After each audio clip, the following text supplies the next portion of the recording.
Daf Yomi, Tractate Sanhedrin, Daf 8a, page 8a, part 2. It was a fairly long daf, and so I had to break it into two parts. The words, I suppose it's in the middle of the daf. I don't have the actual page in front of me, but I have just the text, so I'm guessing it would probably be in the middle of the page, somewhere in the middle, with the words kesiv, ki ata tavo. Ketiv ki ata tavo uketiv ki ata tavi. Amar Rabbi Yochanan, Amar lo Moshe Yehoshua, Ata v'azikinim shebador imahem, Amar lo Chadash Baruch Hu, Tol makel v'hach al kod kodom, diber echad lador v'en sheni dabrin lador. Similarly, a distinction is drawn between two verses where Moses commanded Joshua concerning his impending leadership. It is written, "For you shall go with these people into the land," Deuteronomy 31, verse 7. And it is written, "For you shall bring the children of Israel into the land," Deuteronomy 31, verse 23. Rabbi Yochanan reconciled the difference between these two charges and said, Moses said to Joshua, in the first verse, you and the elders of the generation will enter into Eretz Yisrael together with the people, meaning the elders will assist you in the leadership. Subsequently, the second verse, the Holy One, blessed be He, said to Joshua, you yourself must bring the people. Take a rod and strike the people upon their skulls. There must be one clear and authoritative, and I suppose that was figurative, meaning use strength, be strong in your leadership, I suppose. Not literally to hit them on their head, but because it brings to mind, the hitting of the rock, which was frowned upon, because you're not supposed to hit the people. But maybe hitting here is just a figurative, it's sort of an analogy for strong leadership. At any rate, there must be one clear and authoritative leader for the generation, and there may not be two or more leaders for the generation. Tana zimun b'shloisha, my zimun. Ilim bircha zimun. Ve'tanya zimun bircha zimun b'shloisha. V'chitem perushikam afaresh, my zimun. Birkat zimun. Ve'tanya zimun b'shloisha, bircha zimun b'shloisha. The Gemara returned to a discussion of halachic matters related to the Mishnah. The sages taught in a braise, a zimun is to be issued with three people. The Gemara analyzes what is meant by the term zimun in the Braita. If we say it is referring to the invitation to recite grace after meals jointly, which is called the zimun blessing, that is difficult. But isn't it taught in a Braita, zimun and the zimun blessing are to be issued with three people, as the Braita lists these halachot separately? It indicates that the term zimun is referring to a different matter. And if you would say that the Braita explains itself by clarifying what is meant by the term zimun, it is the zimun blessing. Another source indicates even more clearly that these items are referring to different procedures. But isn't it taught in Braita, zimun is performed with three people, and the zimun blessing is performed with three people? Evidently, therefore, zimun is not referring to the zimun blessing. Elamai zimun, azmoini ledin.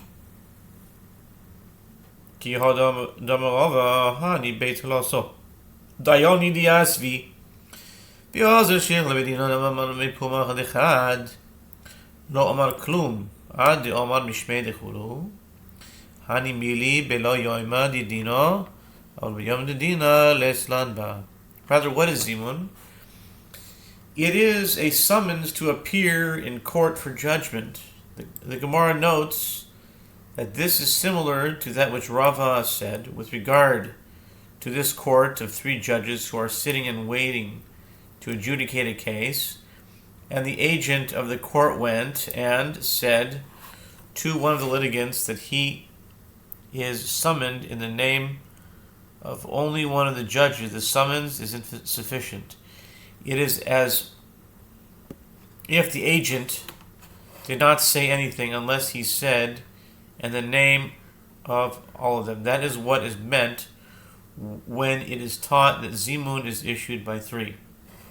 The Gemara clarifies that statement applies only when it is not the day set for judgment, but on the day set for judgment, when it is understood that a summons in the name of only one judge actually indicates a summons from an assembled court, we have no problem with it. Someone who ignores such a summons is subject to the full censure of the court. Tashlumi kefil shlach le Rav Nachman bar Rav Chizda Rav Nachman bar Yaakov Yirabbeinu Rabbeinu dine kenosos b'chamo Mai kami boyele ha'anan tenan b'shlosha ela yachid mumche kami boyele te'ein dine kenosos oilo.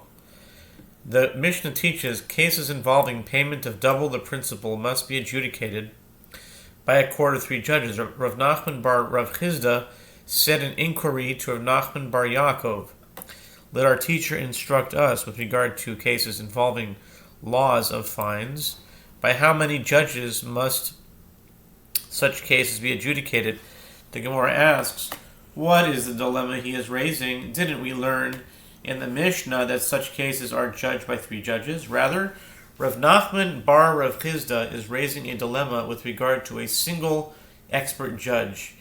May he adjudicate cases involving laws of fines by himself or not? Amar le tani suah tashlumi keva tashlumi arba v'chamisha b'shloisha. My shloisha ilim b'shloisha hedyoitos. Amar avu avuch mishmed rav. Afilu asara v'hen hedyoitos b'sul l'dini k'nasois. Ela mumchen v'kam b'shloisha. Rav Nachman bar Yaakov said to him, you already learned this in a Mishnah. Cases involving payment of double the principal and payment of 4 or 5 times the principal must be adjudicated by three judges. What is meant by three? If we say it means 3 non-ordained lay judges, didn't your father's father say in the name of Rav? Even if there are 10 judges, if they are lay judges, they are unfit for adjudicating cases involved with laws of fines. Rather, the Mishnah is discussing expert judges, as it says that 3 are necessary. Therefore, a single expert judge may not adjudicate such cases. The Mishnah records a dispute concerning the number of judges required to judge the case of a defamer. See Deuteronomy 22, verses 13 through 19, which generally involves a man defaming his wife by falsely accusing her of having committed adultery while she was betrothed. Rabbi Meir says, today's Wednesday. He doesn't say today's Wednesday, but Meir, Wednesday, it's connected. Rabbi Meir says the case must be tried by 3 judges. And the rabbis say an accused defamer is judged by a court of 23 judges. It is obvious that in a case in which the husband's accusation has the potential to result in the woman's execution, Rabbi Meir agrees that as this is a case of capital law, it must be tried by 23 judges. Therefore, the dispute in the Mishnah must involve a lesser claim, such as a case where there are no witnesses to the alleged adultery, but the husband claims she was not a virgin when they were married and is suing for monetary compensation. The Gemara asks, but although the halacha of a defamer contains the potential to qualify as a case of capital law, what of it? As long as this particular case has no such potential, why do the rabbis require 23 judges? Amar Ula b'choshishin la'az kamifligi. Rabbi Meir savar in choshishin la'az, v'Rabbanan savri choshishin la'az. Ula said, Rabbi Meir and the rabbis disagree with regard to the question of whether one needs to be concerned with the possibility of rumors, meaning that if the husband raises the claim that his wife committed adultery, although he has no witnesses and there is no potential for a capital conviction, should the court be concerned with the possibility that the publicity generated by the proceedings may lead to the emergence of witnesses which would make it a capital case? Rabbi Meir holds that one need not be concerned with the possibility of rumors, and the rabbis hold that one does need to be concerned with the possibility of rumors. Rav Amar Kuli Alma Lalaz Lochashinan Behacha Bechaishin Lichvoidan Shel Shoinim Kamifligi Behacha Baeskinan Kegoin de Iknif Be Eschin Utulas Lamedan Dine Benefashois Viibdo Viamaluhu Dainu Li Mehaz Dine Mamanois. Rava says everyone agrees that one need not be concerned with the possibility of rumors. And here they disagree about whether one need be concerned for the honor of the first judges. And with what are we dealing here? We're dealing, for example, with a case where a court of 23 judges was convened to judge a case of capital law because the husband accused his wife of committing adultery. And there were no witnesses to the alleged adultery. The court of 23 judges was disbanded. And then the husband said to them, at least adjudicate for me the aspect of monetary law to reduce the sum in her marriage contract to the amount for a non-virgin. At that point, it became strictly a case of monetary law, which would normally be tried by 3 judges. Nevertheless, the rabbis hold that the court of 23 judges must be reconvened, out of concern for their honor, since they had already begun to hear the case. Rabbi Meir disagrees, as he does not view this as an affront to the honor of judges.